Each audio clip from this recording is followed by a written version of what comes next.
जम्मू कश्मीर में अगर आप लोग अपना घर बनाने का सपना देख रहे हैं तो अब आपका ये सपना महंगा हो सकता है। अपना घर बनाना जम्मू कश्मीर में अब और भी जो है वो मुश्किल आपके लिए हो सकता है।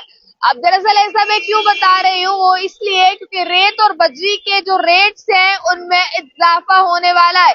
यानी कि रेत और बजरी के रेट जो है वो बढ़ने वाले हैं, जिससे आम जनता की जेब पर सीधा असर इसका पड़ेगा। और अब इसके चलते मुश्किल आपको ये आएगी कि अब आपको घर बनाना और भी महंगा पड़ेगा। दरअसल आपको मैं बता दूं, इस समय रिपोर्ट्स क्या कुछ कहती है इसको लेकर। 180% तक जो है वो वृद्धि का प्रस्ताव रखा गया है। खनन विभाग ने इस प्रस्ताव पर लेकर अब आपत्तियां और सजेशंस लोगों की सुनने के लिए 10 दिन का समय भी दिया है।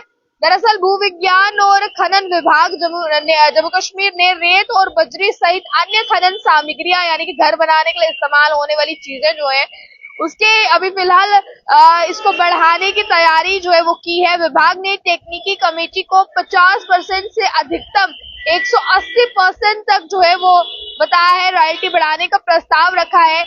इस पर मोहर लगी तो आप इस चीज का अंदाजा लगाएं, क्योंकि अभी सिर्फ प्रस्ताव इसके लिए रखा गया है। अगर इस पर मोहर लग जाती है तो सीधा सीधा इसका दाम जो है वो बढ़ जाएगा, जिससे आम जनता को घर बनाने में फिर मुश्किल आ सकती है। आप देखें, इस पर मोहर लगी तो सामग्री के दाम बढ़ेंगे और घर बनाना और महंगा हो जाएगा जम्मू कश्मीर में।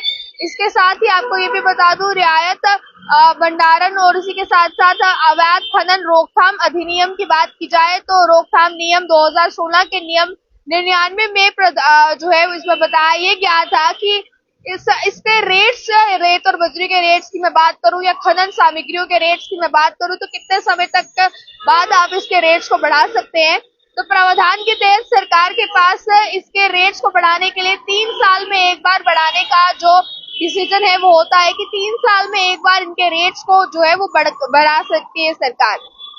अब इसी को लेकर इसकी दरें यानी कि रेट्स के अंतिम रूप देने की अधिसूचना के लिए सरकार को भेजे जाने वाले जो अभी फिलहाल भेजे गए ये 10 दिन में आपत्तियां और सुझाव जो है वो जानेंगे। यानी कि लोगों के इसको चलते क्या सजेशंस है या इसको लेकर क्या कुछ जो है वो लोगों ने कहना है। इसके लिए ईमेल जारी की गई है। इस ईमेल में लोग जो है वो बता पाएंगे कि लोगों को इसके चलते क्या प्रॉब्लम आ रही है। जो tgm/jak/gmail.com है। अब यहाँ पर या फिर चौथी मंजिल या जम्मू के साथ साथ श्रीनगर समेत आप लोग यहाँ पर अपने सजेशंस या फिर ऑब्जेक्शन जो है वो फाइल कर सकते हैं। सजेशन ऑब्जेक्शन फाइल करने के लिए 10 दिन तक का समय दिया है। ऑनलाइन मोड के माध्यम से भी आप इनकी मेल में जाकर सजेशन या ऑब्जेक्शन फाइल कर सकते हैं। इसके अलावा भी आप अपने सजेशन या ऑब्जेक्शन इनके सामने रख सकते हैं। 10 दिन का समय दिया गया है। अगर ये प्रस्ताव पे मोहर लग जाती है तो आप अंदाजा लगाएं कि घर बनाना लोगों के लिए अब और ज्यादा मुश्किल हो जाएगा, क्योंकि घर बनाने को लेकर मैं फिलहाल बात करूं, रेत बजरी जैसे तमाम खनन के जो सामान रहता है, इस सामान को बढ़ाने के लिए जो है वो 50% से अधिकतम 180% तक जो है वो रॉयल्टी बढ़ाने का प्रस्ताव फिलहाल यहाँ पर सामने आ रहा है। इस पर मोहर लगी तो सीधे सीधे सामग्रियों के दाम बढ़ जाएंगे और घर बनाना लोगों के लिए और भी महंगा हो जाएगा।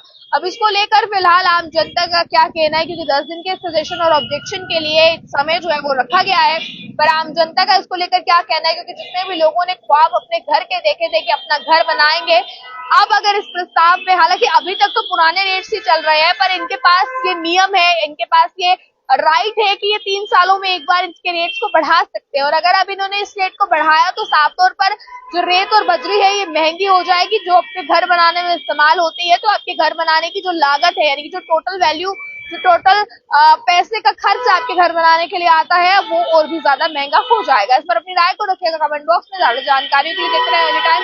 मुझे कैमरा पर्सन गुलशन को दीजिए इजाजत।